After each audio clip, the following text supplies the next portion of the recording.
Good midday, good midday. Hey, Kathy, how are you? Good midday to each and every one of you. We are grateful to God for you being here with us on this wonderful day, this tremendous Thursday. Okay. Legend is good. He's in daycare today. So that tells you how good he's doing. He is doing exceptionally well. He is back to himself. Matter of fact, he's better than what he was before. He's not as grumpy, and I think that has a lot to do with the fact that he's sleeping much better after the procedure than what he was before. And so, for that, we give God glory and praise for those who did the procedure, and then for the hand of the Lord upon them making sure that all went well. Stephanie, Nancy, bless your hearts for being here. Thank you so much, and we're grateful. I just watched a little video thing that came up about him. He's sitting at the table doing his activities and stuff, and he seems to be doing quite well. Sister Rains, bless your heart. Thank you so much for being here with us from our nation's capital, and we are glad that all of you are here. Those of you who are coming on board to share with us. Rosabelle, how are you, dear? And Cora, how you be? How you be? Praying that all is well with you and your family. And again, I'm grateful, overwhelmingly grateful. And so we're thankful to God. Sister Barnett, bless your heart for being here. Minister Sarah, thank you so much for being a part of this growth experience that's going on even right now. Thank you so much, Iris. I appreciate that, letting us know that us is operating correctly, and for that we give God glory. We thank God. F. Sister Thomas, how are you coming along with your physical therapy? Praying that God is just doing all kinds of great things. Okay. Bless you, my friend. And thank you so much for the holiday wishes, and same to you and your family. So we're grateful to God for you, my friend. Deborah Toomer, bless your heart. Dean, glory to God. It's good to be here. He's doing great. You don't know how much I appreciate the prayers of the righteous, because I have learned that it does avail much. And for that, we bless his hope. There will not be a snapshot tomorrow. Just wanted to let you know that, Linda. Thank you for being here. Okay. And so we're grateful you're doing okay. Good, Andrea. Bless your heart. Thank you.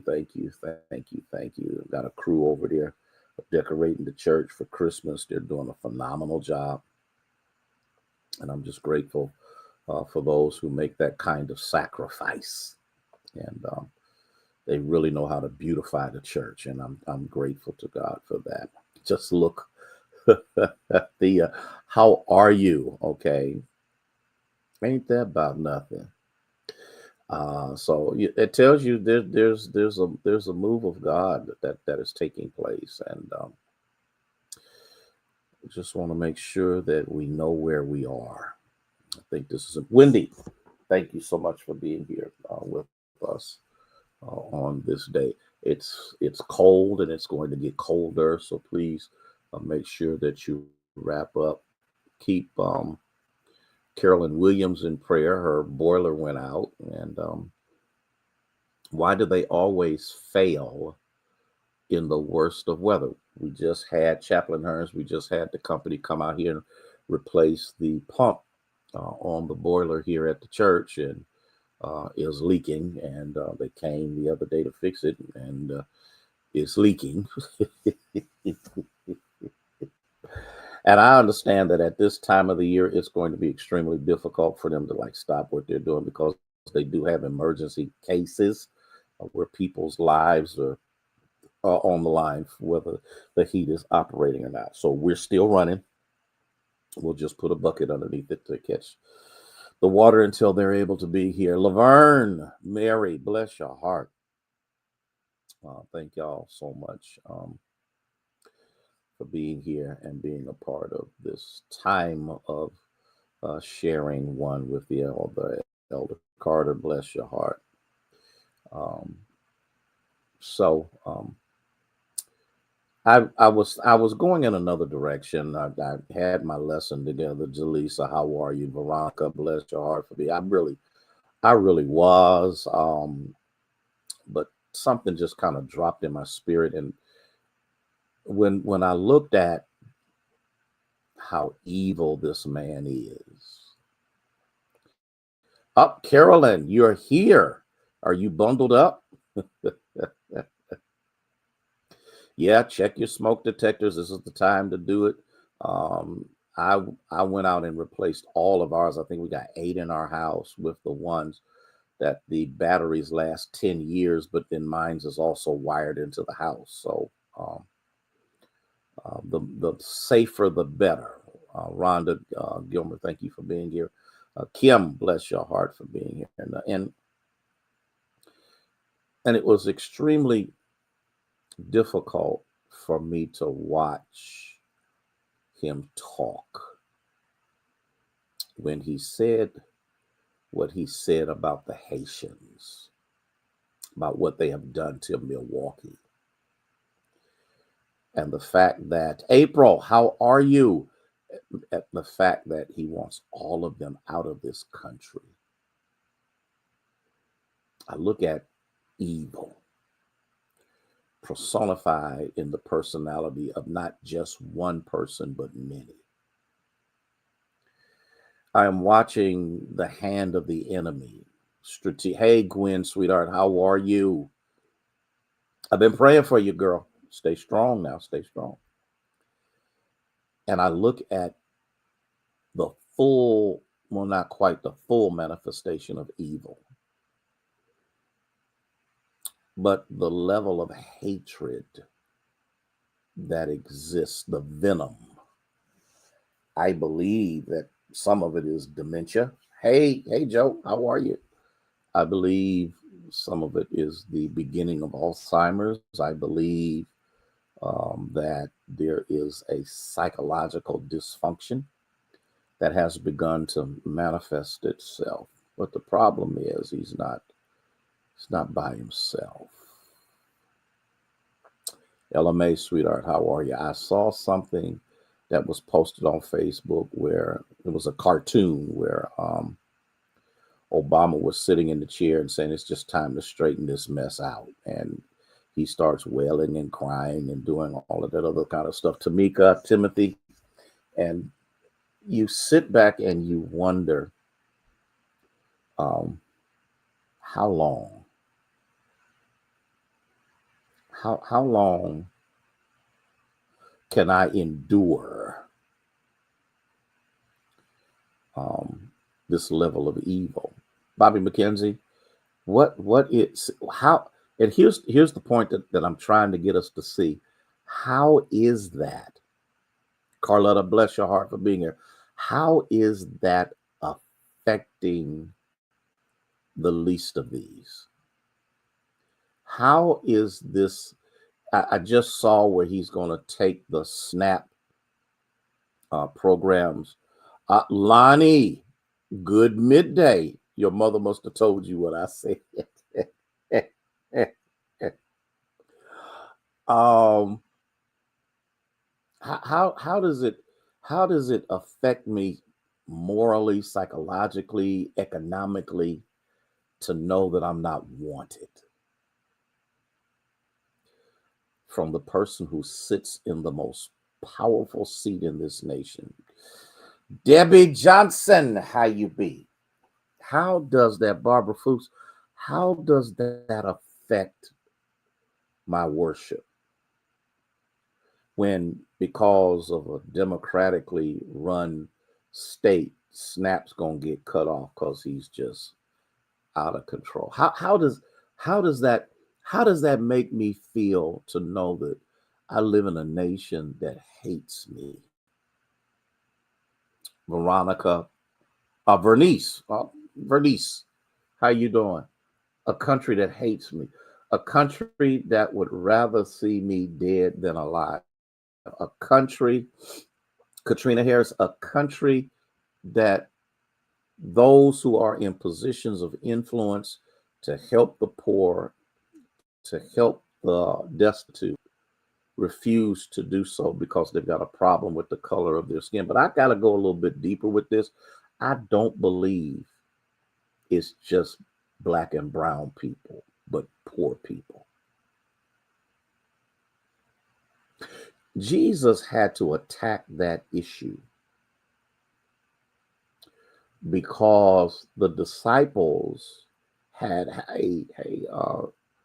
um, Minister Faith, the disciples had an issue. Legend is fantastic because they didn't want women around him. They didn't want kids around him.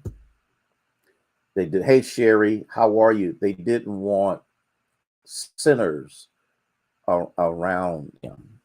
Can you imagine how they felt to be rejected by the entourage that's supposed to represent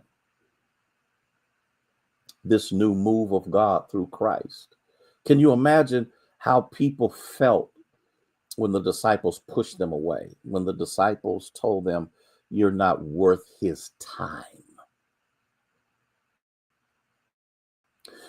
But the beautiful thing with Jesus is he's never been affected by ignorance and stupidity. He's never been deterred by those who decide that they're going to reject other people rather than accepting them.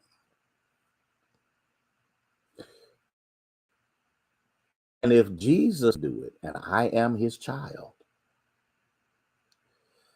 then the same self-worth, self-esteem, hey, Aunt Sandra, that he has to be developed in me. Because who I am cannot be predicated upon SNAP programs. Who I am cannot be dependent upon Social Security, Medicaid, Medicare. It can't be. It has to be. And these things are necessary. Don't get me wrong. These things are, but I cannot allow them to psychologically damage me to the point that it destroys my self-worth. That it makes me, Linda, feel like I'm nobody, that I'm nothing, that I'm never going anywhere. I'm never going to accomplish anything. Jesus was always concerned about the least of these. Jesus was concerned about the drunks and the hookers and the rejects and the swindlers and all of those. He was, that matter of fact, the Pharisees and the scribes and the Sadducees were consistently berating him and attacking him because he was dealing with the people who are closest to God's heart. Teach, pastor, teach.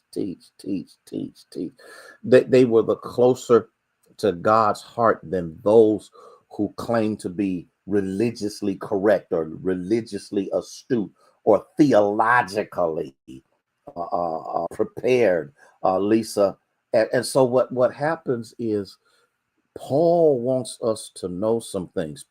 Peter wants us to know some things. Job wants us to know something. David wants us to know some things. In the midst of all of this, who am I? Am I nobody because I'm poor? Am I nobody because I'm on public assistance? Am I nobody because I depend on SNAP? Am I nobody because I need Medicaid? Am I nobody because of that? No. You do not in any way, shape, form, or fashion hang your hat on who you are by the assistance that you need. Because there's something you got. I'm going back to it again. 1 Peter chapter 2, verse 9. You are a royal priesthood, a chosen generation, a holy people. You're God's own possession. And in the midst of Listen to me. In the midst of that, you got to know who you are. And who you are cannot be predicated upon the opinion of people who are in power or in relationships, okay? First Peter chapter 1, verse 18 and 19 talks about you are not redeemed with perishable things like silver and gold uh, for your fragile way of life inherited from your forefathers, but the precious blood of a lamb, unblemished and spotless, the blood of Christ. You got to know that who you are is greater than the church you attend. Woo! Because the church you attend is only the vehicle or the avenue that shows you and teaches you who God says that you are. You got to remember in Genesis chapter 1, verse 27, as God, he created man in his image unto his likeness. And what he did, he created male and female. He created them. In other words, what I look like physically, though it may not exactly be what you think that I should be or what I should look like, is not predicated upon your opinion.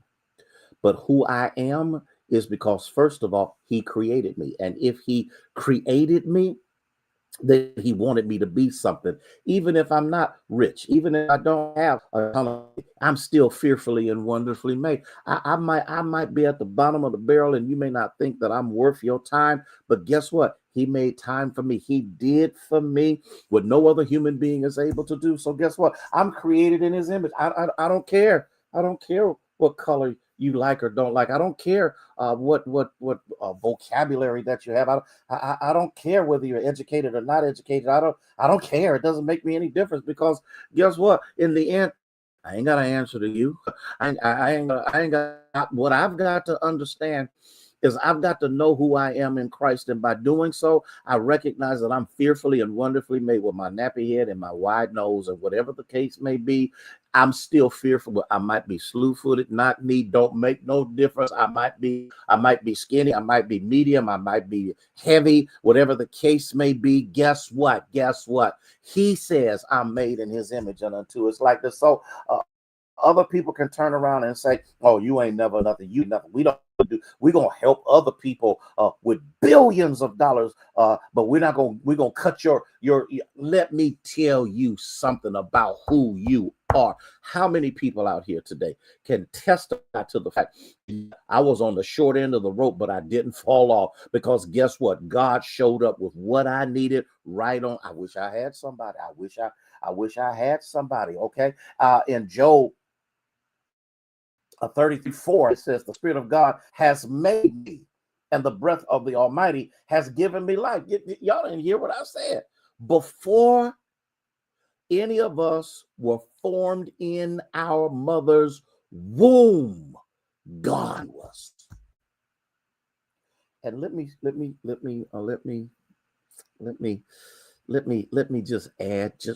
add just a little more to this. Whatever I am and whatever I look like, it's because he said, God, it is good and very good. That doesn't mean you take care of yourself. That doesn't mean that but what it means is who you are is not determined by what people think you should or should not have.